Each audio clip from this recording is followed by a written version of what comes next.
Good morning class. आज का topic है relation between relative lowering of vapour pressure and osmotic pressure. देखो बेटा, ये जो वेपर प्रेशर है, lowering of vapour pressure and osmotic pressure, ये दोनों कॉलिगेटिव प्रॉपर्टी हैं। इनको हमने पिछले लेक्चर में डिस्कस किया था। लोअरिंग ऑफ वेपर प्रेशर का मतलब क्या हो रहा है, जैसे प्योर सॉल्वेंट है तो वो जल्दी वेपराइज हो रहा है क्योंकि उसका सरफेस एरिया ज़्यादा है। अब उसी प्योर सॉल्वेंट में अगर हमने सॉल्यूट डाल दिया नॉन वोलेटाइल नेचर का तो सरफेस एरिया कम हो जाएगा।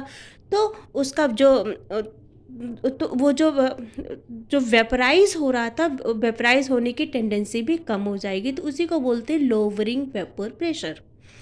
और ऑस्मेटिक प्रेशर तो आपको पता है, सेमी परमेबल मेम्ब्रेन के थ्रू जब सॉल्वेंट मूव करता है हाई कंसंट्रेशन से लो कंसंट्रेशन की तरफ, तो थोड़ी टाइम बाद दोनों मतलब सोल्यूशन का और सॉल्वेंट का कंसंट्रेशन इक्वल हो जाता है। अब ना तो सॉल्वेंट सोल्यूशन की तरफ मूव करेगा, ना सोल्यूशन का पार्टिकल सॉल्वेंट की तरफ मूव करेंगे। तो इस ऐसे कंडीशन में एक क्या होता है, ऑस्मेटिक प्रेशर जनरेट होता है, जिसको हम बोलते हैं ऑस्मेटिक प्रेशर। ठीक है, तो अब हमें यही लोअरिंग ऑफ वेपर प्रेशर और ऑस्मेटिक प्रेशर के बीच का जो क्या रिलेशन है इन दोनों के बीच, उसकी स्टडी करनी है। इसको सबसे पहले वॉन हाफ ने स्टडी किया था। उन्होंने क्या किया था, एक थिसल ट्यूब लिया। इस थिसल ट्यूब के अंदर इन्होंने एक aqueous solution of non volatile solution लिया। ठीक है, और इस थिसल ट्यूब में यहाँ पे सेमी परमेबल मेम्ब्रेन लगा दी और इसको एक कंटेनर के अंदर रख दिया। इस कंटेनर में इन्होंने वाटर लिया था, प्योर सॉल्वेंट लिया था, जिस और प्योर सॉल्वेंट में क्या था, वाटर था। अब ऑस्मेटिक प्रेशर देखें, ऑस्मेटिक प्रेशर की बात करें अगर हम, तो क्या है, ये जो सॉल्वेंट है वाटर, ये प्योर है और यहाँ ये सोल्यूशन है। तो हमने बोला है कि सॉल्वेंट मूव करता है सेमी परमेबल मेम्ब्रेन के through high concentration to low concentration. तो यहाँ से जब सॉल्वेंट मूव करना शुरू करेगा तो इस पहले सोल्यूशन का लेवल ये था, अब सोल्यूशन का लेवल बढ़ के ये हो जाएगा। ठीक है, तो यहाँ से ऑस्मेटिक प्रेशर क्या हो जाएगा, देखो हाइट h बड़ी है, डेंसिटी d और ग्रेविटेशनल फोर्स क्या हो जाएगा, g हो जाएगा। ये मैंने पिछले लेक्चर में बताया है ऑस्मेटिक प्रेशर कैसे निकालते हैं। तो ये क्या हो जाएगा, pi is equal to h, यहाँ पे डेंसिटी d लिखो या रो लिखो, डजेंट मैटर, और ये ग्रेविटेशनल फोर्स g है आपका। ये हमारा बन गया इक्वेशन नंबर 1। ठीक, ये तो अभी हमने डिस्कस किया ऑस्मेटिक प्रेशर। अब हम बात करते हैं लोअरिंग वेपर प्रेशर की। तो देखो बेटा, यहाँ पे जो वेपर प्रेशर है इस सरफेस पे, मतलब सोल्यूशन जो वेपर में कन्वर्ट हो रहे हैं, इस सरफेस पे जो वेपर प्रेशर है वो क्या है, P है। ठीक है, और इस सोल्यूशन के कारण इस सरफेस पे जो वेपर प्रेशर बन रहा है वो क्या है, हमारा PS है। क्लियर?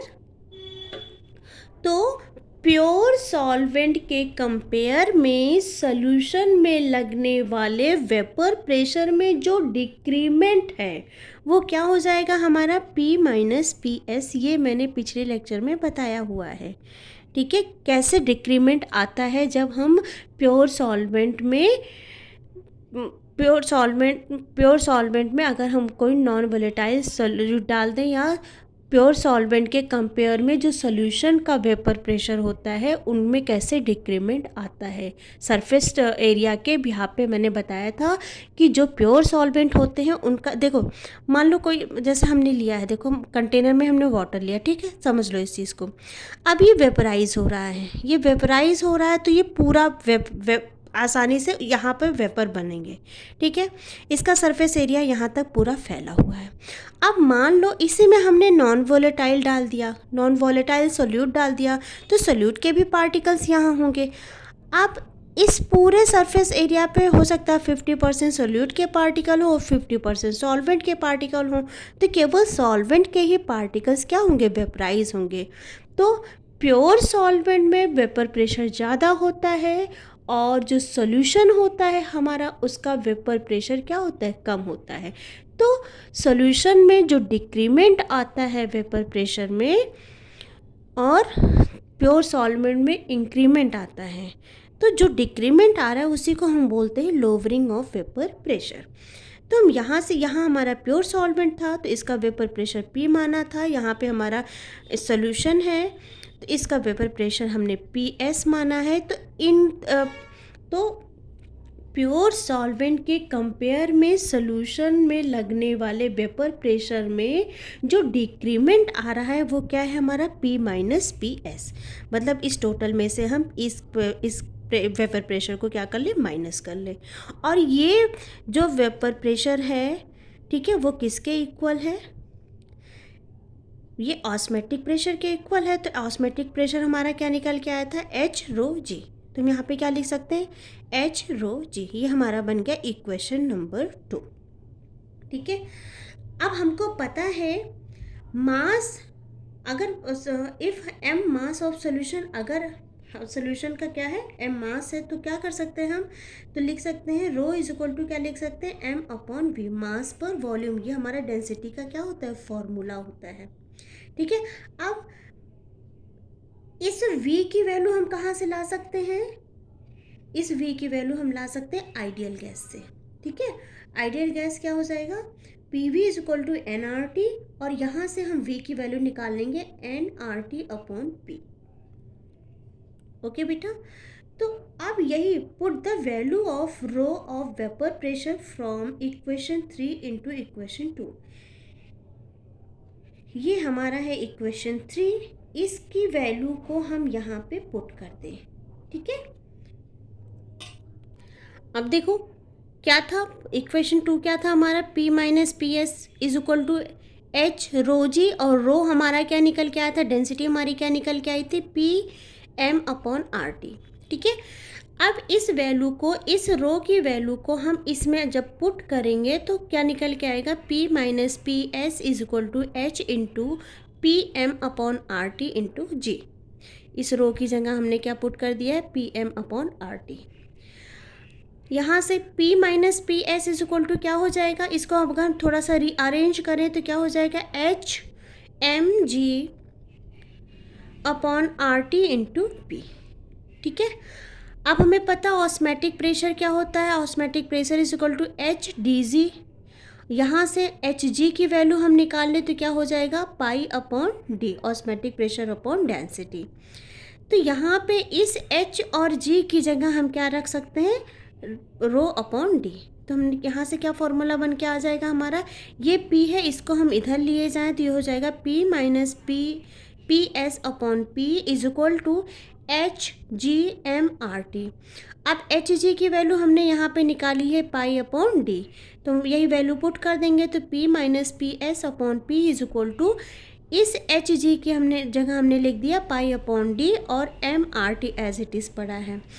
अब क्या है, at constant temperature, at constant temperature पे ये क्या हो जाएगा, M अपॉन DRT क्या हो जाएगा, कांस्टेंट हो जाएगा।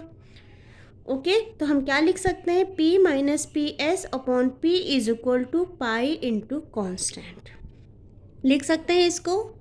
अब कांस्टेंट तो कांस्टेंट होता है, तो इसको हम क्या कर सकते हैं, P minus P S upon P proportional किसके हो जाएगा, पाई। ये पाई क्या है हमारा, ऑस्मेटिक प्रेशर।